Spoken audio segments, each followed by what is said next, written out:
Good morning and good afternoon to everyone who have joined us from different parts of the world. We have attendees coming from 38 different countries. So of course, welcome to everyone. My name is Nishant Sandilya. I am the regional representative for EURAXESS Australia and New Zealand.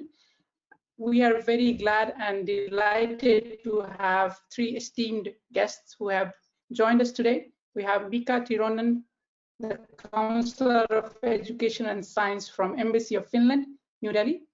Similarly, we have Katharina McGrath, the Director of DAAD Australia. And last but not the least, we have Xavier, the Project Manager from Spanish Foundation for Science and Technology, and also the Coordinator for EURAXESS Spain. So, as always, what we would like to introduce is the agenda. As you might have understood, we will go alphabetically. First, PhD and postdoc opportunities in Finland, then Germany, then Spain. After all the three presentations are over, we will take all the questions that you have. Hence, I will request everyone, if you have questions, just feel free to type in the chat functions so that we could come back to all the questions at the end of the three presentations. Having said that, just a small exercise, a poll will appear on your screen and I would request you to please respond to it. It's a very simple poll. What we want to understand is what opportunity are you interested in? Because it's PhD and postdoc, we want to understand what is your preference. I can see that 53% have already voted.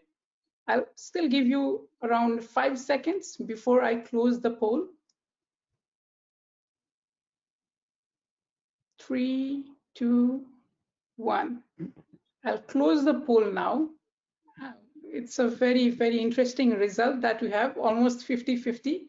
So it's 49% is PhD and 51% is postdoc. So it's a perfect blend of audience that we have managed to bring here.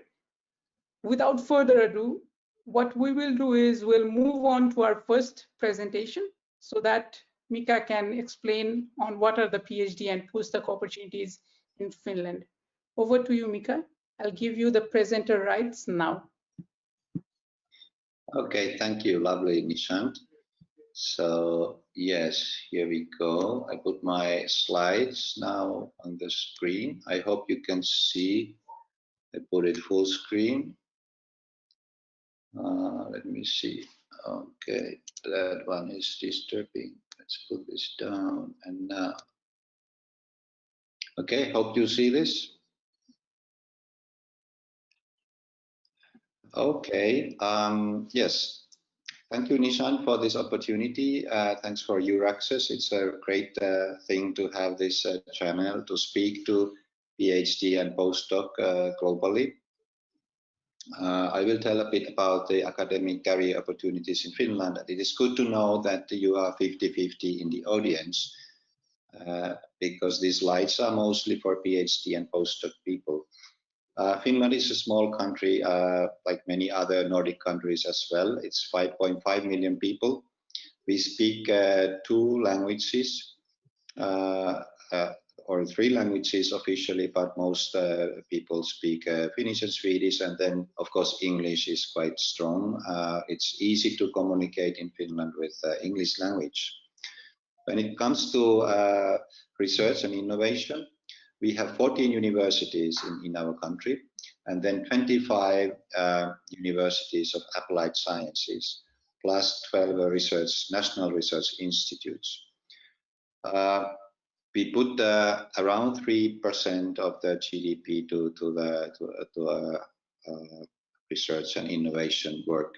The university system in Finland has been ranked quite high globally, depending on the rankings, and this is normally system-wise ranking when they check the whole quality of the education and higher education system.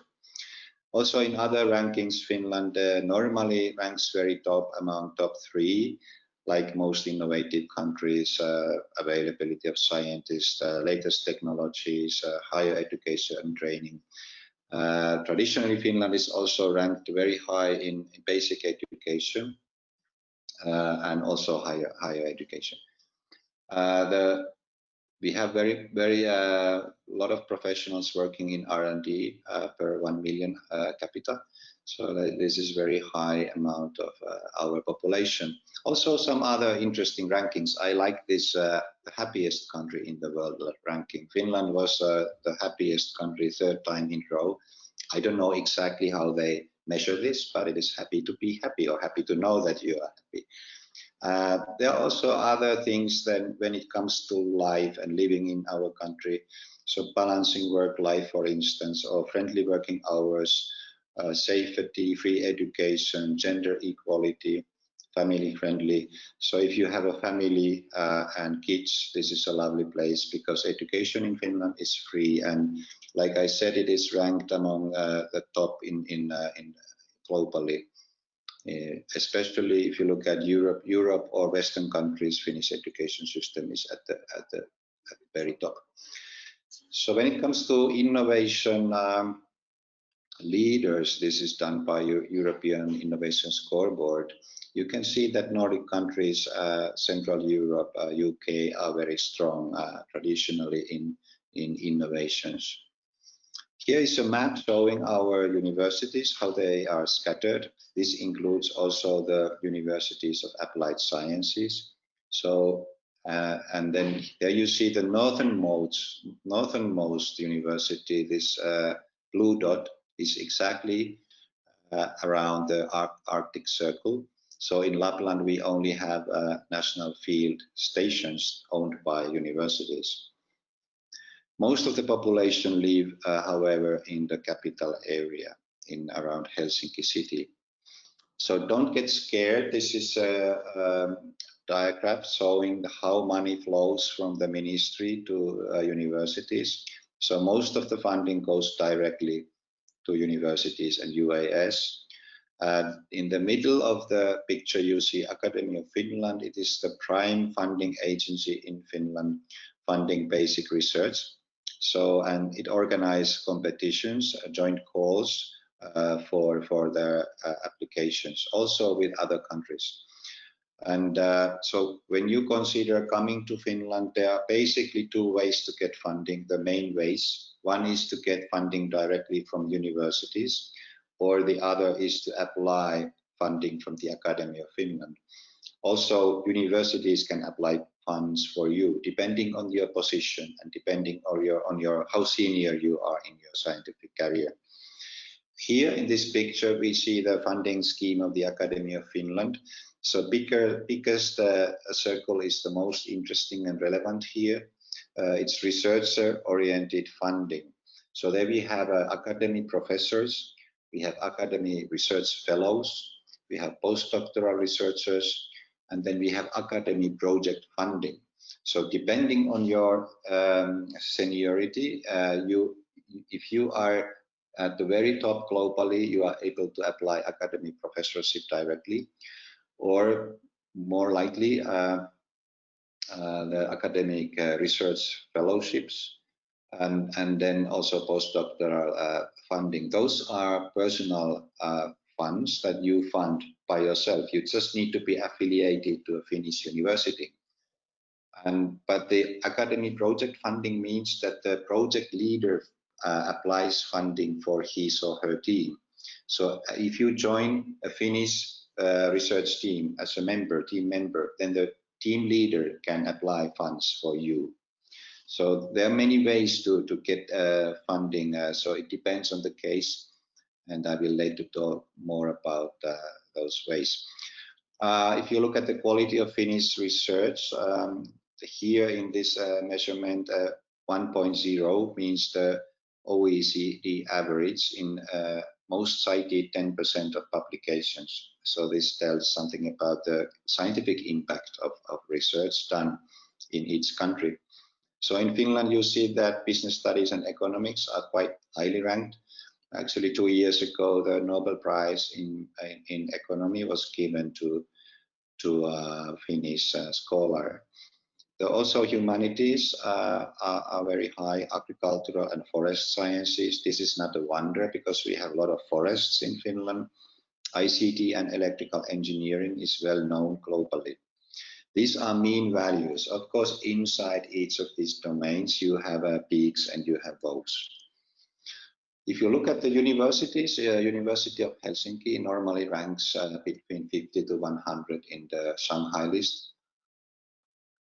Shanghai list is the one that is most cited in Finland because it is scientific. It is focusing on the scientific impact and quality rather than the image or perception of the university. Aalto University is in rankings #1. It's good to know that Aalto is actually suffering a little bit of the fact that they have also design and arts. So that side is not so it's not normally, the culture is not publication oriented, but if you look at the engineering disciplines, they normally rank among around 100 globally. So it's actually very strong in those disciplines. One way to look at the quality is to check the European Research Council grants where they go in Finland. So University of Helsinki is there, #1, and as you see, Aalto is the second one. But actually, all of the universities, they have normally some very strong teams, because nowadays the ministry policy forces the universities to specify and focus on certain fields. So this is why almost any university you take, they have a few very high quality teams inside. I would love to mention briefly about our flagship program, which is funded by the Academy of Finland. They selected 6 flagships representing the strongholds of Finnish science. So 6G is one of them: artificial intelligence, cancer medicine, the studies on welfare state, then materials, bioeconomy, and then photonics. So these are very well funded teams, and if you get interested about any of these topics, I think the best way basically is to directly contact the leader of the flagship. And as I mentioned, the funding is pretty good.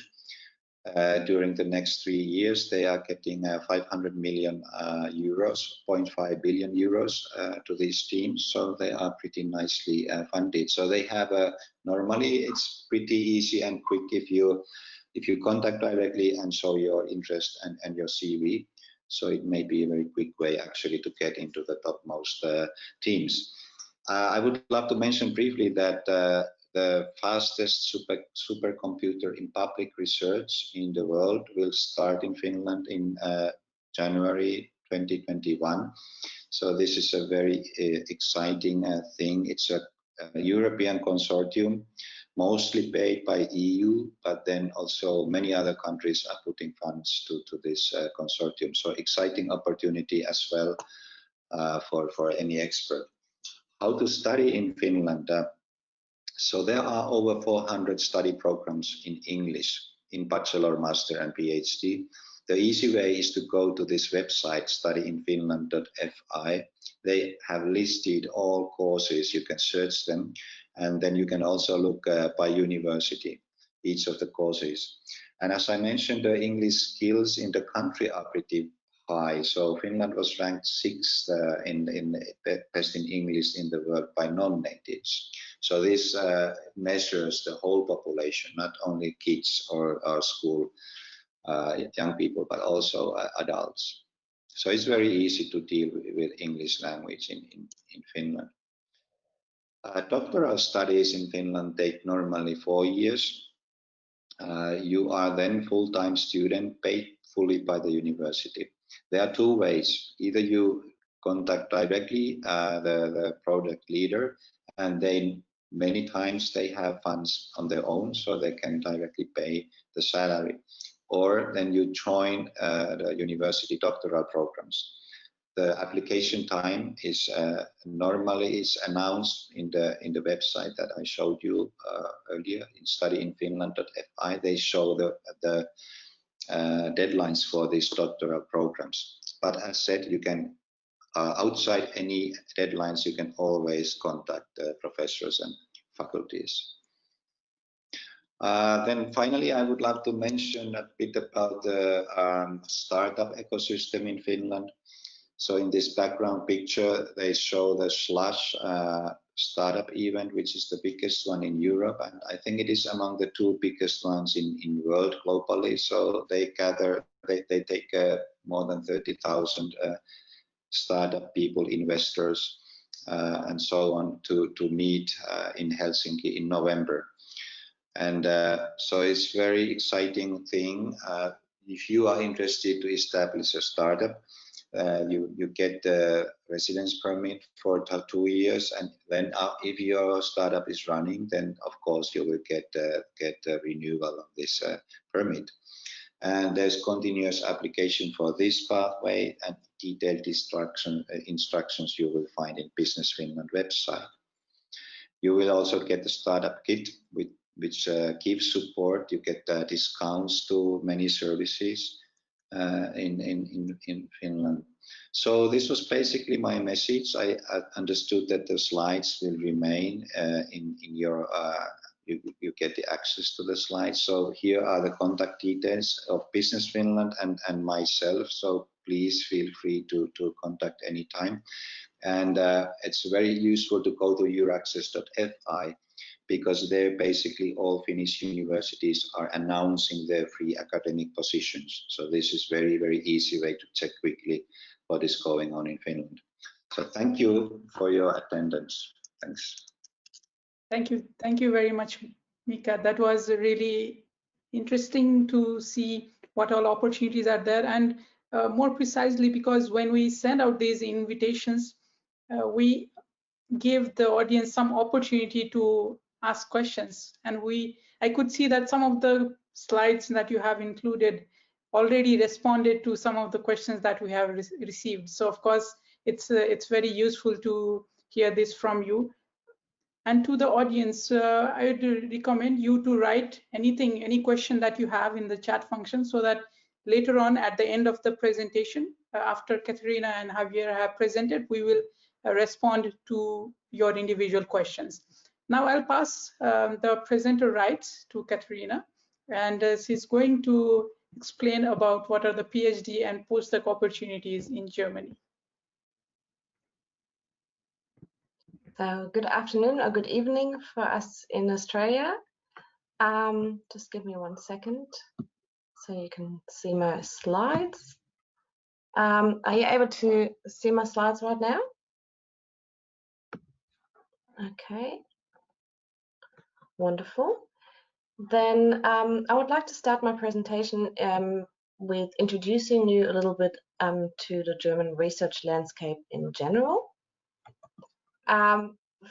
We have more than 1,000 publicly funded research institutions in Germany, and our research expenditures range around 100 billion euros a year. So that is a little bit over 3% of our GDP. Currently, or like in 2017, when the statistics were formed, we had 686,000 people employed in the research and development sector. And as you can see, this number rose significantly also from the people employed in the R&D sector in 2016. And we pride ourselves on bilateral European and multilateral cooperations with more than 155 countries in general. If we look at the research and expenditures by sector, you can see that industry-funded research makes up the largest amount, with 68%, and then 18% is funded by the universities, and then the non-profit public and private institutions fund about 14% of R&D in Germany. There's 3 pillars that form the German research sector. The first one are our higher education institutions, our universities. We have more than 400 accredited and publicly funded higher education institutions in Germany. We do also have non-university research institutes and, of course, industrial research. This is a little map, so you can see the key players that are, or the participants that are in our German research landscape. And I'm showing you this map to kind of broaden your horizon as well into the opportunities that do exist for PhD and postdoc positions. So it's not just like when I talk to a lot of Australian and New Zealand prospective PhD students, everyone's very focused on doing a PhD at a university. But in Germany, you have the opportunity as well to do a PhD at a non-university research center, as a lot of the non-university research centers have some sort of university connections. So there are professors that are employed at the non-university research centers and can still oversee your PhDs.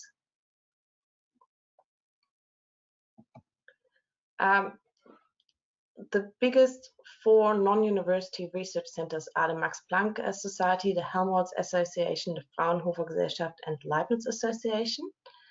And as you can see, they all have various institutes that focus on specific thematic research and quite large budgets and researchers they employ.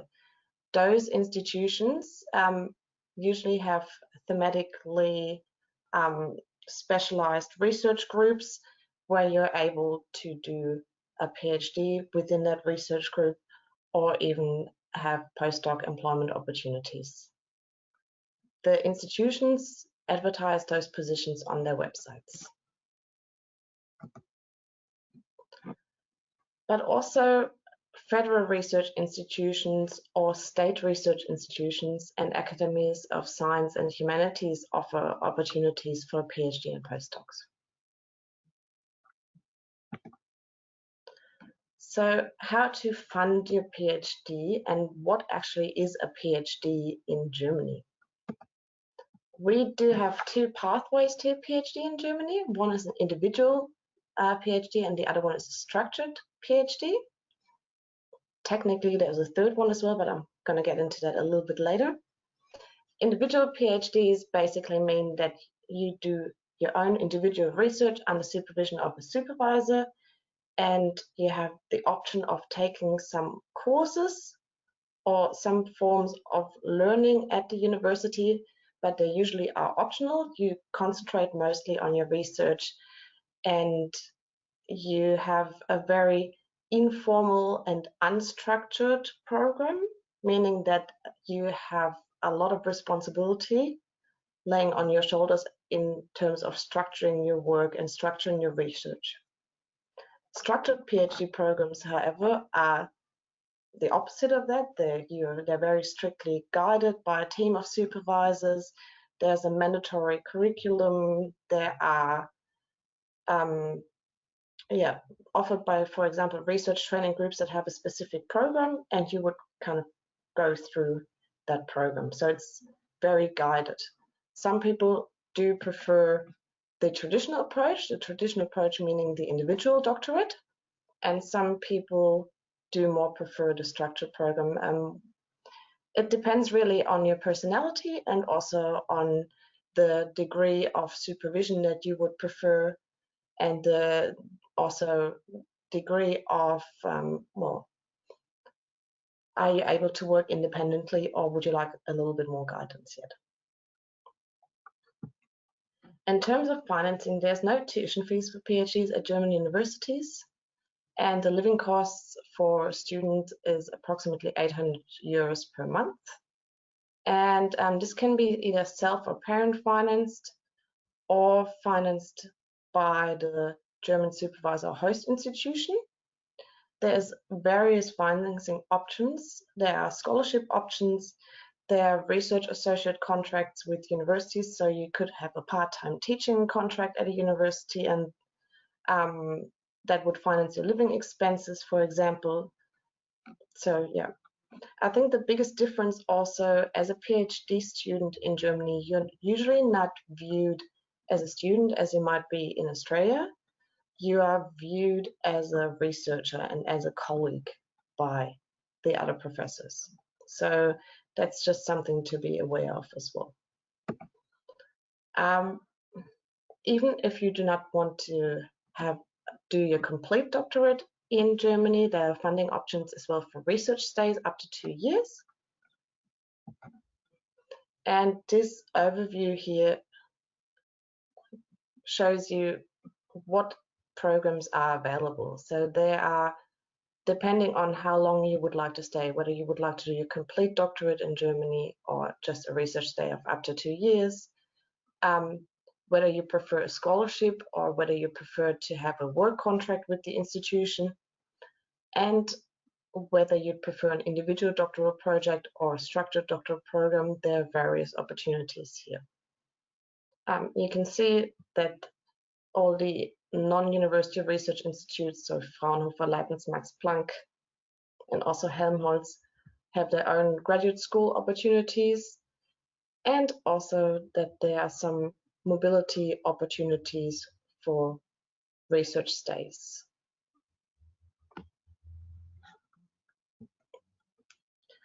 In terms of funding opportunity for postdocs, again, there are various opportunities depending on the purpose and on your intentions as well.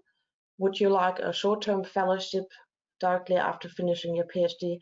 Are you interested in long-term R&D work in Germany? Then you could either have a small postdoctoral research grant or could look into becoming a junior research group leader at a non-university research institute, or looking into junior professorship even. So the list of funding programs for postdocs expands a little bit compared to the PhD fundings. And again, we do have also already included the ERC programs in here.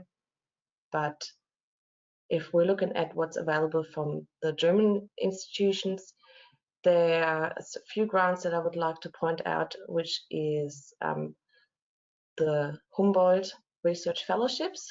The Humboldt Foundation is a foundation that gives out prestigious research fellowships, and postdocs are able to apply, and you can basically freely choose your institution yourself depending on your research, and you apply to the Humboldt Foundation as an external foundation.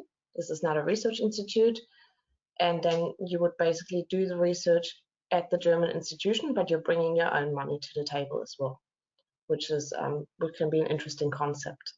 Of course, then Max Planck, Leibniz, Helmholtz, and also I think Fraunhofer, yeah, they offer postdoc grants or work contracts or funding for postdocs. And we also have some mobility schemes. Let's say there are short-term research grants that fund your living expenses. That would be, for example, for up to 6 months for postdocs. So you would just like to have a shorter stay in Germany for the start because you're unsure whether your future lays in Germany or in Australia or wherever you're from. So that would be an opportunity as well, just to get a good idea of how does it work to do R&D in Germany, and is this really the place for me? So there are shorter opportunities, there are long-term opportunities, and it's a large array of programs that are available. So how can you find the information that fits you? So we have a website, Research in Germany, where anything that is PhD, postdoc related, but also for senior researchers is announced. On this website, you can find numerous resources, again, also explaining the various options for PhD programs, and also links to databases where PhD positions are announced, where you can find PhD positions. The second website, Funding Guide, is a funding database depending on what you're planning to do, what your goals are, whether you would like to just stay for 6 months doing your PhD or whether you would like to do a full PhD in Germany. whether you are a postdoc that is looking for a 6-month research grant or for a fully funded position, or you would like to head your own research group, there's a search mask, and you can put also your subject area in, and then get a nice list of what is available. Of course, EURAXESS.de is a great website as well. Most universities that have, excuse me, most universities that have received grants also from the ERC or other European funding do advertise their PhD and postdoc opportunities on there as well within those projects. A very helpful website as well is GERIT.org. That GERIT means German Research Institutions, and this is a good starting point if you are from a specific subject area, but you don't really have any German contacts yet, and you don't know who does what research. And as I said, we have more than 1,000 publicly funded research institutions, so it can be quite difficult to find the one that fits you. And this would be a good starting point where you can specifically in your field look what research is being done in Germany. The higher education compass down here lists also all structured PhD programs that are available in English. So if you're more into a structured PhD program, this could be a good address for you. I'd also like to point out the Australia-Germany Research Network. If you are interested in research in Germany or in research collaborations with Germany as well, this is a network of over 1,000 people. We also announce PhD positions from German universities, but also from Australian universities in there. So there's a lot of things going on in this group, and it can simply be helpful just to make contact with other people that are within the Australian-Germany research field. If you need any more information, we have an information center in Sydney, and we are currently working remotely, but you can reach us via email or through our contact details on our website as well. And we provide free personalized consultations, meaning send us an email, tell us what you would like to do, tell us your career stage, and one of our team members will be happily assisting you with possible funding opportunities available. So it's a personalized, free kind of consultation, and we help you to find the right path for you. And then I'd like to thank you very much. And if you have any further questions, I'm sure there will be an opportunity for this later on in the chat. Perfect. Thank you very much, Katharina. Yeah, I could see that a lot of questions were coming up on the chat, and because there were some very interesting points that you have included, of course, we will be able to come back and respond to those questions after Xavier presents. In the meantime, of course, I have to mention, do not hesitate to write any questions. We have received quite a lot of questions. We will try to respond to all of them. If not, we'll be able to respond to them in writing later on. Now, I think it's best time to hand it over to Xavier, who will be presenting about PhD and postdoc opportunities in Spain. Xavier, so I'll make you the presenter now. Okay, so first of all, good morning from Spain to all the participants. Good afternoon, good evening to those of you there in Australia. And thank you very much to our EURAXESS Worldwide Australia colleague for inviting us. And also I need to thank our Embassy of Spain in Canberra, who were the ones who came to us offering us to participate in this webinar. So I'm going to be talking about funding opportunities of researchers in Spain. And who am I? I was already introduced by my colleague from EURAXESS Australia, but I'll just tell you briefly that I work in the Spanish Foundation for Science and Technology, which is a public foundation that depends on the Ministry of Science and Innovation. And we have we have the objective of making a stronger link between science and society. And that includes a number of activities which have to do directly with supporting the Spanish R&D&I system towards more openness and internationalization. So that's the reason why the embassy reached out to us to help you with to contribute to this webinar. So what we try to do is that we try to shed some light over what would be a research career in Spain. What are the options of a research career? You can see there a figure which basically represents or highlights which would be a traditional research career, very strongly linked to academia, but also mentioning some other employments in other sectors. And the way that we address and we try to shed this light over these different research stages in Spain is through the EURAXESS initiative, which, due to the fact that you are participating in this webinar, you're probably already very much aware of it, but still have the obligation of highlighting it and just bear with me for a second. So as you probably know, with EURAXESS is a European Commission initiative, which is present in 42 countries in Europe and associated countries through more than 600 what we call EURAXESS centers, which are basically people who are localized in organizations which are part of the national R&D&I scenarios, many of them academic organizations, and also are for EURAXESS worldwide regions. And I'll be structuring the information of this presentation along the resources that we are offering from the site of EURAXESS Spain in order to facilitate identifying possible research opportunities in Spain. So the first of it has already been mentioned also by my co-speakers, because it also applies, of course, for Germany and for Finland. You have a database of jobs, of research jobs, in which you can look by country and also by research field and research profile. And in the case of the countries, I would mention that although in Spain it's not mandatory to publish research jobs in EURAXESS platform, we're still doing pretty well. So we're normally third or fourth country in terms of number of total positions.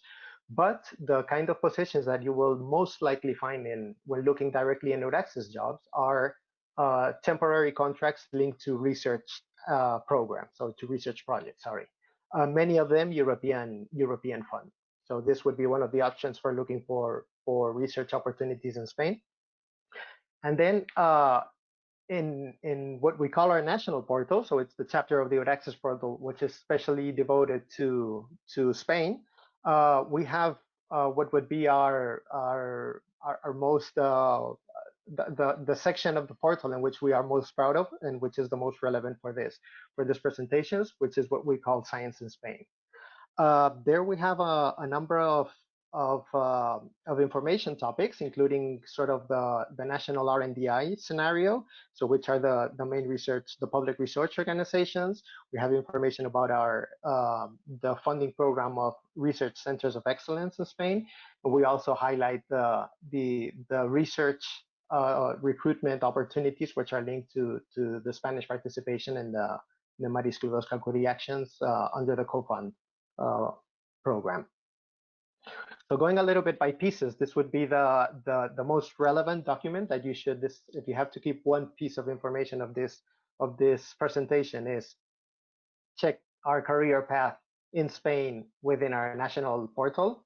There, what we have is a document which, again, the figure that you saw at the beginning comes from the research career path.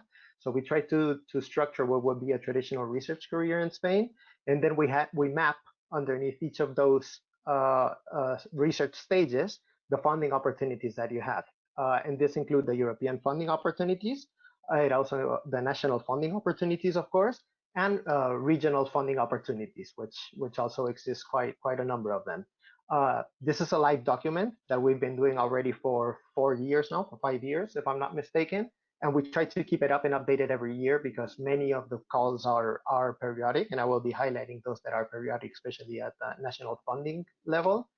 But some others come and go. So we try to keep this document alive, and once a year we send an update with all the funding programs that we know that are currently running.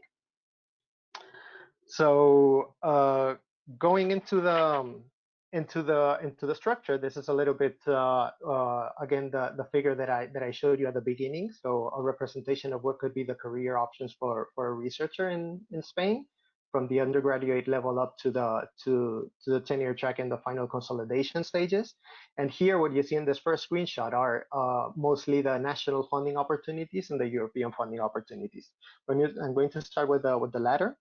So in terms of European calls, as you know, I mean, it's always a possibility to apply for a Marisclo Curie action or for an ERC grant and implement it in Spain. I'm not a national contact point, so I'm not going to be providing any specific information about these programs, apart from some practical things, especially in the case of the Marisclo Curie actions. But the important thing here, and I guess that you will get the slides, is that you keep the national contact points information of my colleagues who can help you with these funding programs to be implemented in Spain.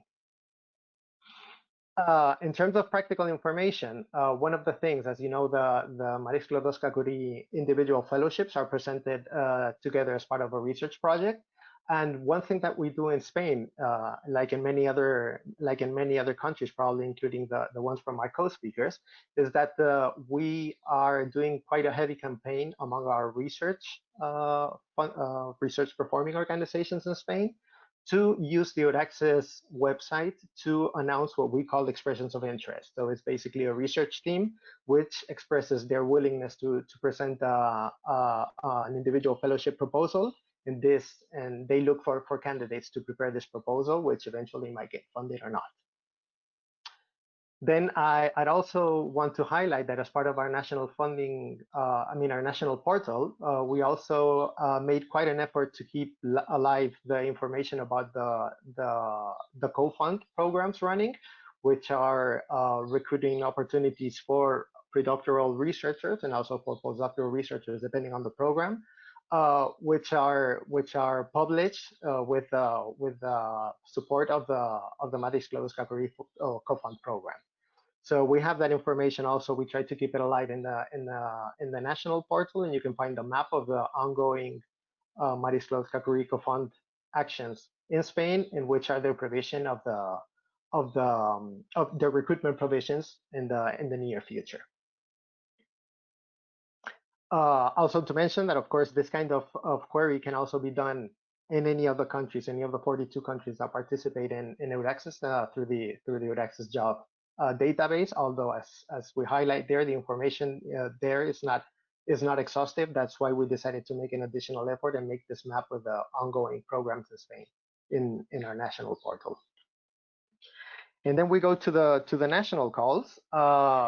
These are probably, I'm going to go through the main funding, research funding organizations in Spain are the Spanish State Agency for Research, which manages most of the programs that I will be talking about, but also the Ministry of Education, and I will highlight some of the predoctoral and postdoctoral opportunities which are funded by the Ministry of Education and Universities. And then we have two other funding organizations that I will mention really briefly, but it's beyond the scope of the activities that we do at FECYT. So one of them is the Instituto de Salud Carlos III, the Health Institute Carlos III. They fund most of the programs which have to do with health, so health research programs, and I will not be going into much information there, but we can always help you from the side of EURAXESS Spain. If you're interested in something, just drop us a line and we will try to provide any kind of information that you need. And then last but not least, we have the what we call FECYT. It's the Center for Technological and Industrial Development, and they are running programs which are more on the innovation side. And they don't have any specific programs which have to do with the recruitment of researchers, but what they do is that they fund or they provide loans for Spanish companies to innovate. And I will not be talking about those either. So going into the ones that you are most likely interested of, you have there a bit of a screen, a representation, a screenshot of the career path that I mentioned before. So at the predoctoral stage, I would highlight two programs that we have. The first one is the predoctoral training for future university teachers, which is officially funded by the Ministry of Education. And these are 4-year contracts for working on your PhD within a university with the aim, as the title of the program includes of training the future university researchers. To provide you some figures, we're talking about around the 20,000 euros per year, 4-year duration. These are contracts; these are not grants, so they have all the benefits of a formal employment opportunity. And to have a little bit of a dimension, I will tell you that in 2019, the publication, 850 contracts were funded through this program. In terms of timing, the last calls, we are in difficult times, especially now, to talk about periodicity, but I'll do my best. So the last calls of this predoctoral program were published in October 2018 and October 2019.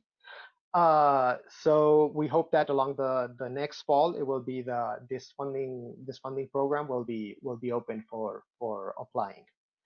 In a very similar program, it's what we call FPI grants, which are which again I call grants, but they're actually contracts. They are not grants. So these are for predoctoral training of researchers, and it's for working on your PhD and research performing organizations, not universities. The characteristics in terms of funding are very similar to the ones that I mentioned for the future university teachers. So it's around 20K euros per year, 4-year contracts. And these include also mobility schemes that allow for short-term mobilities from 1 month to 3 months each year. Like in the case of the future university teachers, these are supposed to be periodic calls that come up every year. And the last time that they were open, it was in October 2019 and October 2018. So hopefully, depending on the pandemics, but hopefully these calls will also be open during the next fall. The way that they work is that normally the opportunity to apply for these contracts for working on PhDs are linked to national research projects. So normally there is a process in which the universities and the research performing organizations prepare a research program which includes PhD research, and then once the contracts, if these are granted, once the contracts are published, are linked to defined projects.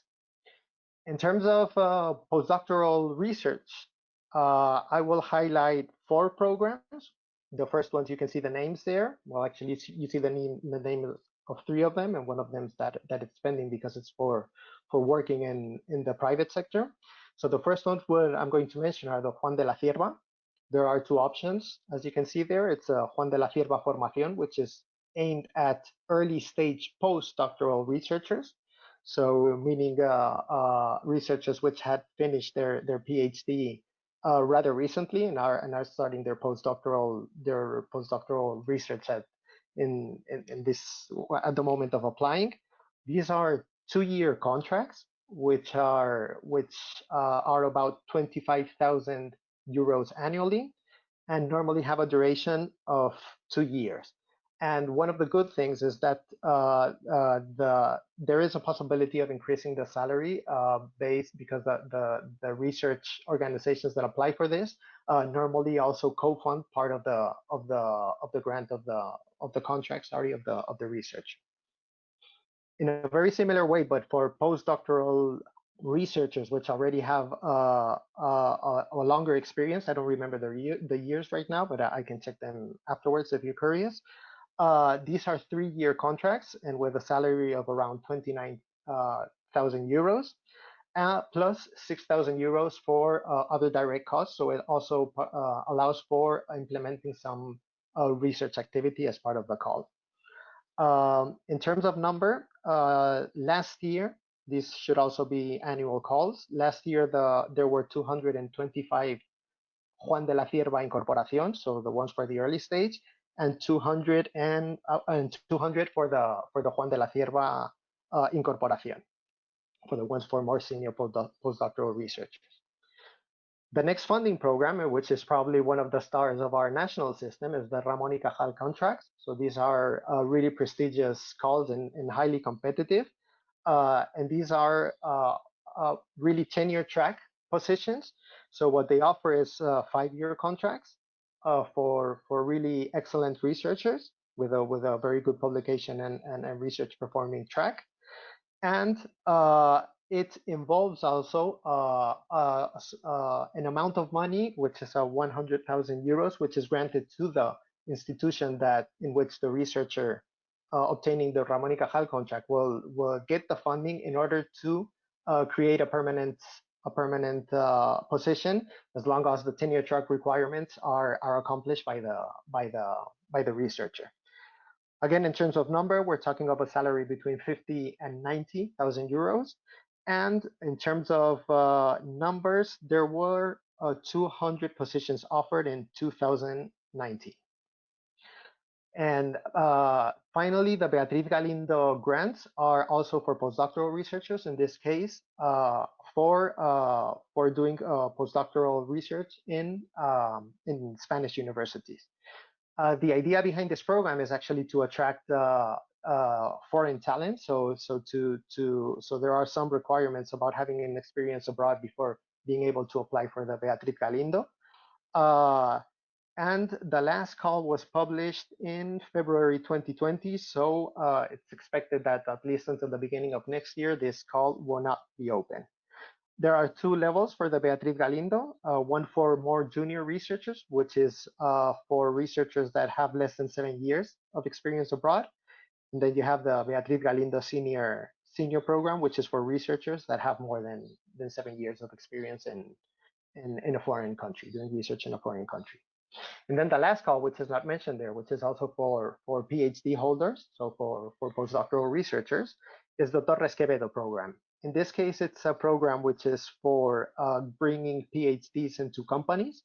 So the organizations that apply here are from the private sector, and that's for the incorporation of technologists, so for researchers, for innovation projects. And then last, I will mention that the last kind of contract for the consolidation stage is what we call distinguished professors. This was included into the Spanish R&D&I system with the new science law back in 2011, when they tried to work on establishing a formal structure of the research career. And in this case, these are funded by the Spanish Agency of Research. And it's for incorporating really distinguished and outstanding researchers to institutions for running research programs, or even for management positions such as directing positions and so on. And also, again, in terms of numbers, the last call of this program was published in April 2019, and 50 positions were offered. Still staying within the research career path, as I mentioned, apart from the national funding programs, which I quickly run through the main funding opportunities, we also map the regional calls. These are also, I mean, I invite you to check the document, and you have the different funding programs from the different regions, which are linked to the different career stages. As you can see, there are quite a number of them, but the periodicity of these programs cannot be completely assured. So that's one of the reasons why we keep on updating this document every year.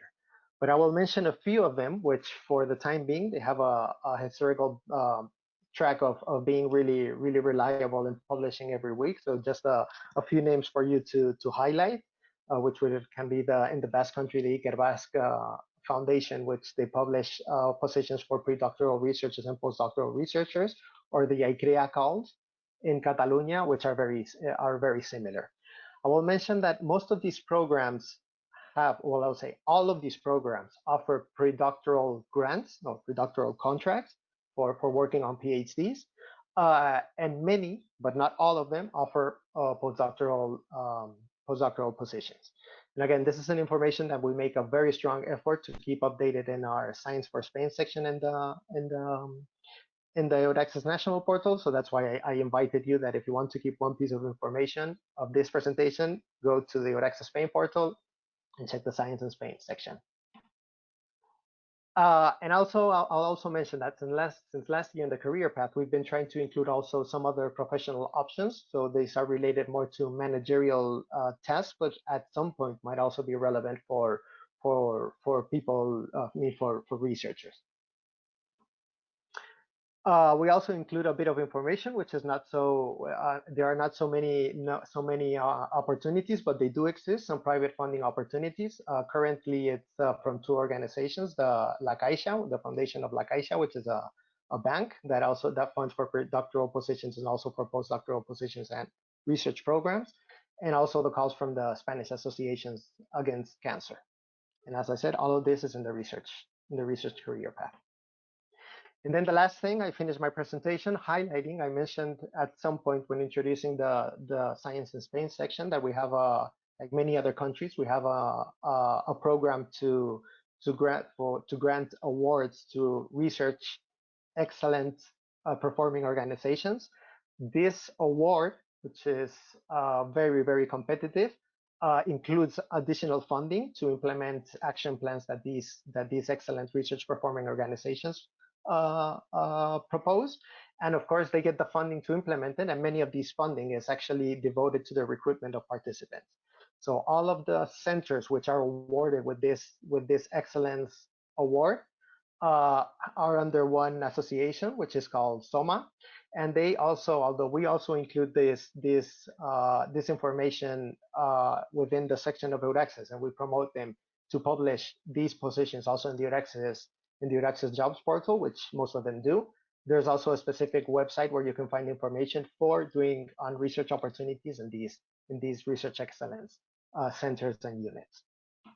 And that's all from my side. You have a contact there in case you have any kind of doubt. Maybe we'll not be able to provide you with the exact reply, but we will definitely do our best to direct you towards the right place and towards the right person to answer that question.